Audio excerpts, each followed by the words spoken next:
பாராயணம் செய்ய செய்ய செய்ய செய்ய செய்ய வாழ்க்கையில் சிதறி போன மனதில் கவனக்குவிப்பை கொண்டு வந்து அதுல முருகப்பெருமான் அருளை பாய்ச்சி அதுக்கப்புறம் தான் வாழ்க்கை மாறும். அத நம்புங்க, செம்புங்க, ஒருபோதும் முருகன் கைவிட மாட்டார், ஒருபோதும் கைவிட மாட்டார். காலையில எந்திரிக்கிறீங்களா, மனசு கவலையா இருக்கா, இதாவது ரொம்ப ஸ்ட்ரெஸ்ஸா இருக்கா, ஒண்ணும் இல்ல, ஹெட்செட் போட்டுக்குங்க, விபூதி எடுத்துக்கங்க, விபூதி எடுத்து 3 கையில பரப்பி முருகனை நினைச்சிட்டு கந்தனை எண்ணியே வந்தனை செய்வோருக்கு காரியம் கை கூடுமே. உடனே அப்படியே பார்க்கணும், முருகன் பார்ப்பார், ஓரமா சிரிப்பார். அப்ப வரைக்கும் அந்த சிரிப்பு நம்மளுக்கு புரியாது. இந்த கவலையோட போய் நின்னோம்னா ஒரு கள்ள சிரிப்பு வேற சிரிப்பார்.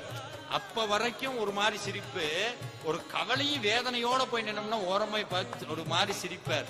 அப்பவும் மனசுக்குள்ள என்ன தெரியுமா சொல்லணும், அப்பவும் உள்ளுக்குள்ள என்ன தெரியுமா சொல்லணும், கற்பனை என்றாலும் கற்சிலை என்றாலும் கந்தனே உன்னை மறவேன், நிற்பதும் நடப்பதும் நின் செயலாலே. யோ, நீ என்னை திட்டுனாலும் சரி அடிச்சாலும் சரி, இன்னமும் எவ்வளவு வேணா போய் படுத்து, ஆனா நீ எதுக்கு இதையெல்லாம் நீ பண்றன்னு எனக்கு தெரியும். உன்னை விட்டு போயிருவன் தானே இதையெல்லாம் பண்ற.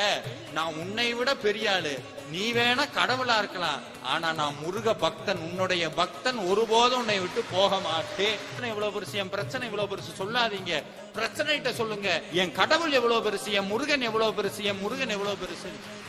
பூரா போய் கடவுள்கிட்ட போய் எப்ப பார்த்தாலும் என் பிரச்சனை எவ்வளவு பெருசு, என் பிரச்சனை எவ்வளவு பெருசு சொல்லாதீங்க, பிரச்சனைகிட்ட சொல்லுங்க.